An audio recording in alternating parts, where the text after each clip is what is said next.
دعوتی و اصلاحی اور روحانی علاج سے متعلق قرآن و سنت کی روشنی میں مزید ویڈیوز دیکھنے کے لیے ہمارے یوٹیوب چینل عارف محمود سلفی آفیشیل کو سبسکرائب کیجیے۔ نحمدہ و نصلی علی رسولہ الکریم، اما بعد، اعوذ باللہ السمیع العلیم من الشیطان الرجیم من حمزہ و نفخہ و نفثہ۔ اسی بھائی نے دوبارہ سوال کیا تھا کہ دعا مانگنے کا آپ نے نصیحت کی ہے، تو دعا مانگنے کے لیے بہتر وقت کون سا ہے کہ جس وقت مانگی گئی دعا جو ہے وہ قبول ہوتی ہے؟ پہلی بات تو اچھی طرح اپنے ذہنوں میں یہ بات رکھیں کہ اللہ سبحانہ و تعالیٰ کی ذات ایسی ہے کہ آپ جس وقت بھی اس سے دعا مانگیں وہ آپ کی دعا کو قبول کرتا ہے۔ قرآن حکیم کا اگر مطالعہ کریں تو اللہ سبحانہ و تعالیٰ کیا بات ارشاد فرماتے ہیں کہ وَإِذَا سَأَلَكَ عِبَادِي عَنِّي فَإِنِّي قَرِيبٌ أُجِيبُ دَعْوَةَ الدَّاعِ إِذَا دَعَانِ فَلْيَسْتَجِيبُوا لِي، کہ اے میرے نبی صلی اللہ علیہ وسلم، یہ لوگ جب آپ سے سوال کریں کہ اللہ سبحانہ و تعالیٰ کہاں ہے، تو انہیں کہو کہ یہ تمہاری رگ حیات سے بھی زیادہ قریب ہے۔ رگ حیات، یہ جو شاہ رگ ہوتی ہے گلے کے اندر، اس سے بھی زیادہ قریب ہے۔ تو جب تم اس کو پکارو گے تو وہ تمہاری دعاؤں کو قبول کرے گا۔ یہاں اللہ نے سننے کا لفظ نہیں استعمال فرمایا، قبول کرے گا۔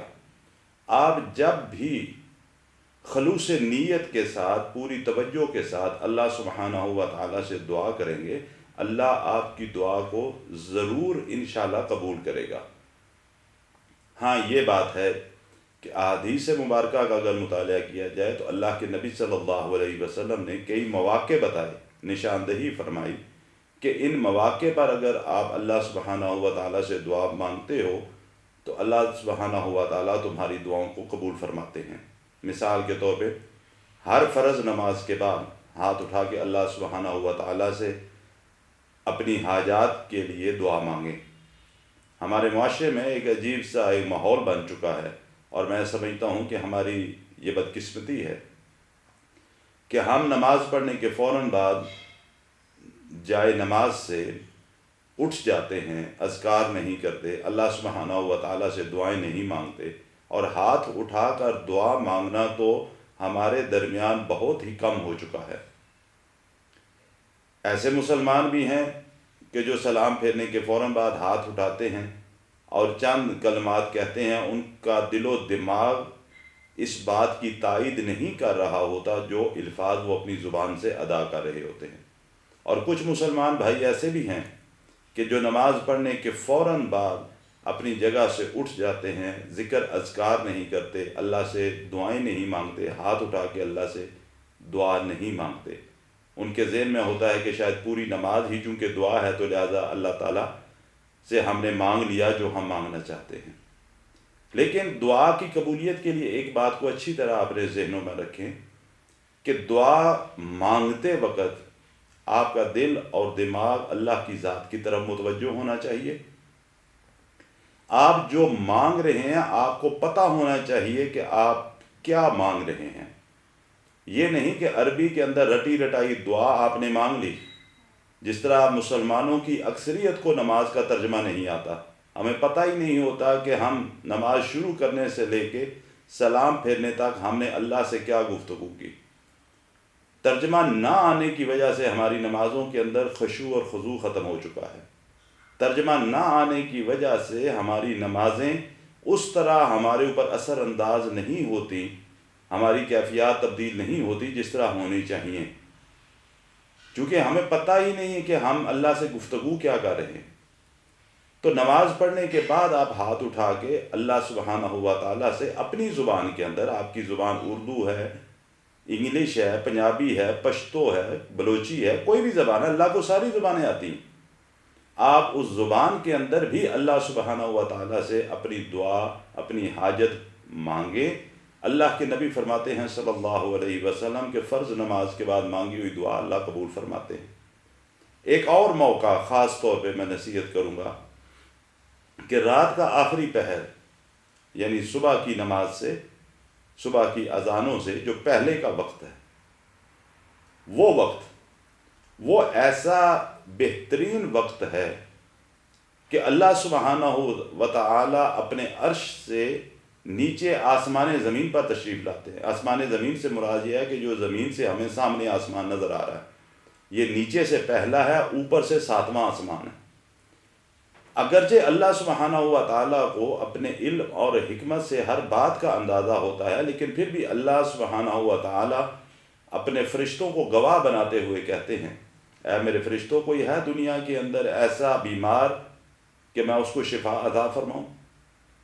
کوئی ہے مشکل کے اندر پھنسا ہوا کہ میں اس کی مشکل کو دور کروں؟ کسی کی کوئی حاجتیں ہیں کہ میں اس کی حاجتوں کو پورا کروں؟ کوئی ہے اور تنگ دست کہ میں اس کی تنگ دستی کو دور کروں؟ یہ روزانہ رات کی بات ہے۔ یہ میری، آپ کی، ہماری بدقسمتی ہے کہ ہم اپنی ضروریات کے لیے تو سارا دن جاگتے ہیں، ہم نے سفر کرنا ہو پوری رات جاگ کر ایئرپورٹ کے اوپر، اسٹیشنز کے اوپر ہم بیٹھتے ہیں، لیکن اس لمحے کہ جس وقت اللہ سبحانہ و تعالیٰ پکار رہا ہوتا ہے، کوئی ہے ضرورت مند کہ میں اس کی ضرورت کو پورا کروں، ہم اس وقت اوندے منہ سو رہے ہوتے ہیں، حتیٰ کہ صبح کی نماز کا وقت ہو جاتا ہے، مؤذن کی طرف سے اللہ کا پکارا آتا ہے کہ الصلاۃ خیر من النوم، حی علی الصلاۃ، حی علی الفلاح۔ ہم اپنا گرم بستر چھوڑ کے اللہ کے سامنے اپنی جبین کو نہیں جھکاتے۔ یہ بدقسمتی ہے ہماری کہ ہمارا مالک ہمیں پکار رہا ہوتا ہے اور ہم نہیں اٹھتے۔ اس لمحے اٹھیے، اس لمحے اٹھ کے اپنے اللہ کو منانے کی کوشش کیجیے، اپنے اللہ کے سامنے گریہ زاری کریں، روئیں، آنکھوں سے آنسو کا قطرہ ٹپکانے کی کوشش کیجیے، اپنے دلوں کو سخت نہ ہونے دیجیے، اپنا دل اتنا نرم کیجیے کہ اللہ کی یاد میں آپ کی آنکھوں سے آنسو کا ایک قطرہ گر جائے۔ چھوٹے چھوٹے مسائل آتے ہیں، تکلیفیں آتی ہیں، ہم رونا شروع کر دیتے ہیں۔ کبھی اللہ کے سامنے رونے کی کوشش کیجیے۔